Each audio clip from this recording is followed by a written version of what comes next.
Hello everyone, मेरा नाम सुशील है और मैं आपका गिटार टीचर हूँ। और आज मैं आपको गिटार के बारे में कुछ ऐसी चीज़ें बताऊँगा जो कि आपका गिटार को सीखने के लिए बहुत इम्पॉर्टेंट है। क्योंकि आज है हमारी पहली ऑनलाइन क्लास है, तो पहले हम सबसे पहले क्या करेंगे कि गिटार के बारे में जान लेंगे। गिटार बजाना और उसे सीखना और उसे समझना बहुत ज़रूरी है, और ये आपको बाकी काफ़ी सारी एक्टिविटी में हेल्प करता है। जब आप गिटार सीखते हैं तो आपके एक्स्ट्रा करिकुलर एक्टिविटी में जिसमें ये आता है, तो आप और भी बहुत सारी चीज़ें बहुत ही ईजिली कर सकते हैं। आपको कॉन्फिडेंस बिल्डअप हो जाता है इससे। तो आइए सीखते हैं कि गिटार की बॉडी में या फिर इस पूरे गिटार में क्या इसका इंट्रोडक्शन है, क्या क्या इसके पार्ट हैं, किसको क्या बोलते हैं। तो आइए डीपली मैं आपका दोस्त आपको समझाऊंगा, एज अ टीचर नहीं, मैं आपका एज अ फ्रेंड आपको समझाऊंगा, जो कि आपको बहुत ही इजी लैंग्वेज में बिल्कुल अच्छे से सही समझ में आए। तो बिना किसी देरी के शुरू करते हैं। आइए हम इस वाले पार्ट से स्टार्ट करते हैं। इस पार्ट को गिटार की बॉडी बोलते हैं, ठीक है।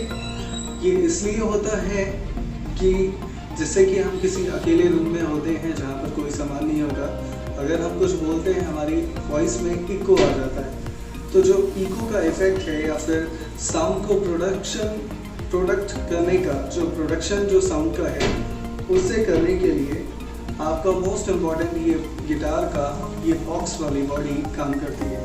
आपकी गिटार की साउंड इसके अंदर जाती है, इसके अंदर से बाहर आती है, तो इसलिए ये बॉडी होती है। ये वाला पार्ट जो आपको दिखाई दे रहा है, ये वाले पार्ट को आप ब्रिज बोलते हैं, क्योंकि यहाँ से स्ट्रिंग जाना स्टार्ट होते हैं। ब्रिज के भी 3 पार्ट हैं। पहला है ब्रिज की पिन, जो कि स्ट्रिंग को रोकने में हेल्प करती है, ठीक है। दूसरा ये ब्रिज का ये वाला पीस, जिसमें डिस्टेंस को इक्वल रहने देते हैं कि कितने डिस्टेंस पे कौन सा स्ट्रिंग कहाँ से जाएगा, उसको कहते हैं सैडल। और तीसरा जो आपका ये ब्लैक कलर का आप ये देख रहे हैं लकड़ी का डिज़ाइन, इसको बोलते हैं ब्रिज। मेन ब्रिज ये है, ये इसमें सैडल है, ये इसकी पिन है। आइए इसके आगे बढ़ते हैं। इसके बाद होता है ये आपका ये जो ब्लैक पोर्शन आप देख रहे हैं, ये आपका गिटार का पिक गार्ड है या फिर ब्लैक टम गार्ड है। जब आप गिटार को बजाएंगे ब्लैक टम से, तो आप उसे बजाते टाइम जो आपके पिक से कुछ स्क्रैचेस पड़ जाते हैं, उससे बचाने के लिए ये आपके गिटार में लगा हुआ होता है। जैसे कि आप बजा रहे हैं अभी, तो मैं उंगलियों से बजा रहा हूँ, जब आप पिक से बजाएंगे तो ये यहाँ पर टच हो सकता है। तो आइए इसके आगे चलते हैं। उसके बाद है ये साउंड होल, क्योंकि यहाँ से साउंड आता है इसलिए इसका नाम है साउंड होल। आगे बढ़ते हैं। गिटार की इस बॉडी में कुछ कट भी हैं, जैसे आप देख रहे होंगे कि ये नीचे से कम है और यहाँ पर भी कम है, जो कि पूरा सर्किल नहीं बनने दे रहा है। ना ये स्क्वायर है, ना ये सर्किल है, ना ही ये ट्रायंगल है। ये कोई भी ऐसा शेप नहीं है जैसा अभी तक हमने देखा था या सीखा था। तो ये बिल्कुल यूनिक है। ये ऐसा क्यों है, इसको देखते हैं हम लोग। इसमें ये जो शेप है, इसमें सबसे पहले जो नीचे कट है, नंबर 1 वाला जो कट है, ये इसलिए है कि बजाते टाइम हम इसे अपने इस वाली राइट वाली थाई पर रख सकें। और ये ऊपर जो कट है वो इसलिए आया है कि जब हम बजाएं तो इसके टॉप एरिया पर, ये ऊंचे वाले हिस्से पर अपने इस राइट हैंड को रख सकें। और तीसरा ये जो कट है ये इसलिए है कि हम इस वाले गिटार में जब यहाँ से स्ट्रिंग बजाते हुए आए, तो यहाँ तक आपके स्ट्रिंग्स को बजा सकें, ठीक है। अभी हमने सीख लिया गिटार की body, sound hole, pick guard और ये आपका ब्रिज के पिन और ब्रिज का सैडल और ब्रिज के ये पूरी बॉडी। और उसके बाद क्या इम्पोर्टेंट है इस बॉडी है ये वाला स्क्रू। ये जब आप गिटार को बांध कर बजाएंगे, मतलब जब भी आपको इसको हैंग करने की ज़रूरत पड़ेगी, जब आप स्टैंडिंग पोजीशन में जब आप गिटार बजाएंगे, तो ये चाहिए होता है। इसी में आपकी बेल्ट अटैच होगी यहाँ पर। आइए देखते हैं उसके आगे।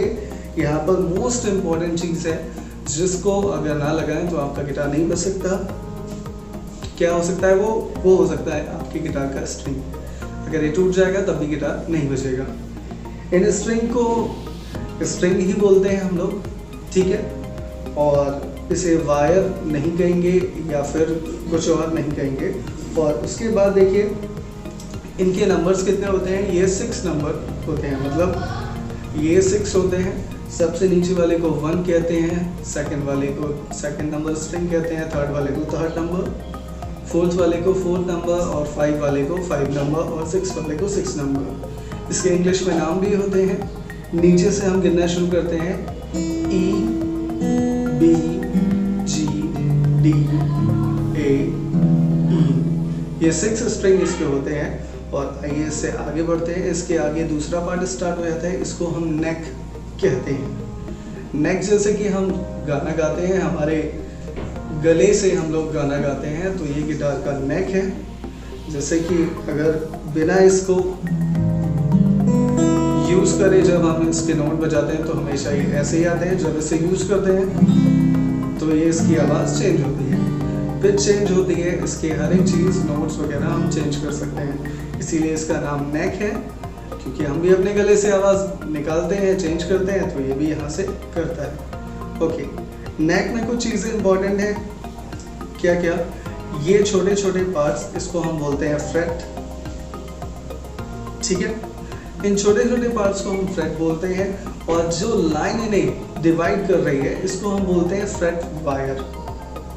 ये जैसे कि आप देख रहे हैं, ये पहली लाइन आई, फिर दूसरी आई, तीसरी आई, ये भी एक मेटल के तार से बनी हुई है। और आगे देखते हैं, इसमें कुछ और भी है। यस, इसमें कुछ और भी है जो अभी आपको नहीं दिख रहा है। ये बहुत इंपॉर्टेंट है। यहाँ मैं आपको दिखा दूँ कि ये यहाँ पर आप कुछ डॉट्स देख रहे होंगे।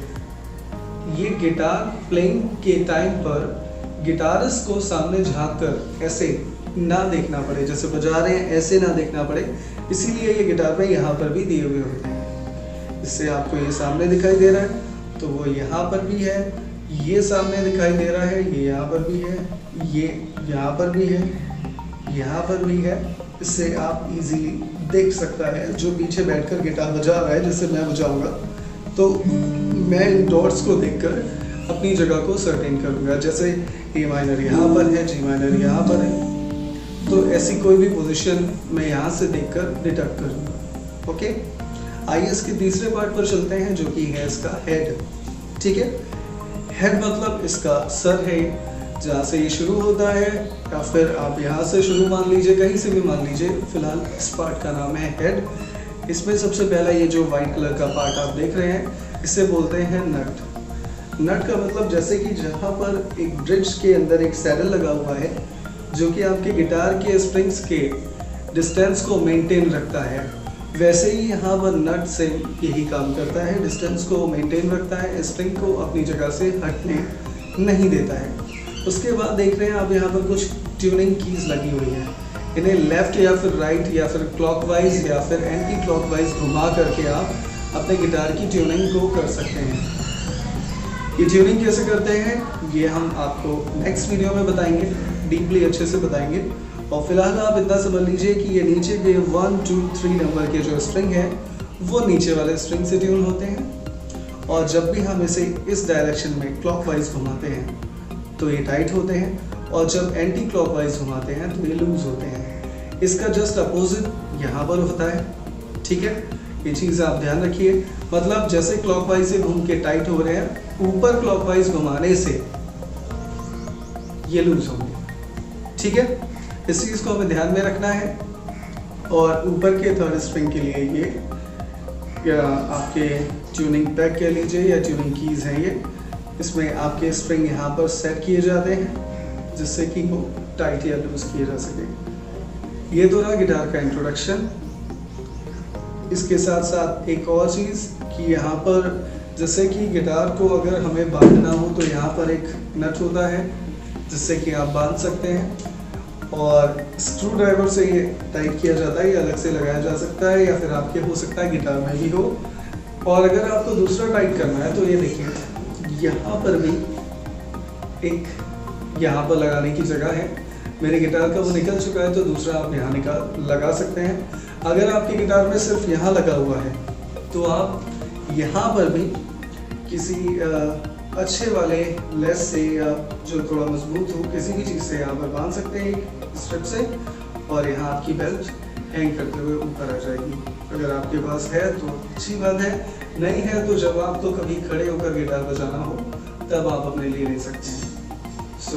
इस लेसन में हम इतना ही सीखते हैं। एक बार फिर से रिवीजन कर लेते हैं। गिटार की बॉडी इसमें है, आपका sound hole, stick guard, guitar का ब्रिज, और बाकी ये इसकी बॉडी है। इसमें 3 कट है, नीचे, ऊपर, और ये नीचे वाला कट इसलिए है कि हम अपनी राइट थाई रख सकें, ये कट इसलिए है राइट हैंड अच्छे से रख सकें। और 2 चीज़ें हैं जो मैं आपको और बता दूं, जो कि बोनस के रूप में मैं आपको बता रहा हूँ। यहाँ पर मेरी गिटार में 4 बैंड का इक्वलाइजर लगा हुआ है। मतलब ये वाला जो गिटार है ये सेमी एकॉस्टिक है, मतलब ये एकॉस्टिक भी है और इलेक्ट्रिक भी है, इसीलिए इसका नाम सेमी एकॉस्टिक है। इलेक्ट्रिसिटी के साथ भी ये वर्क करता है और विदाउट इलेक्ट्रिसिटी भी ये वर्क करता है। और इसके लिए जो पावर कनेक्शन है एम्पलीफायर से वो यहाँ पर लिया जाता है, क्योंकि गिटार एक इलेक्ट्रॉनिक डिवाइस नहीं है। अगर वो लकड़ी वाला है, जैसे कि वुड वाला अभी मेरे पास है, यहाँ पर एक 9 वोल्ट की ये बैटरी लगाते हैं। इसी वजह से हमारा गिटार सेमी इलेक्ट्रिक बन जाता है। सो थैंक यू गाइस, आज के इस वीडियो लेसन में इतना ही। Thank you very much.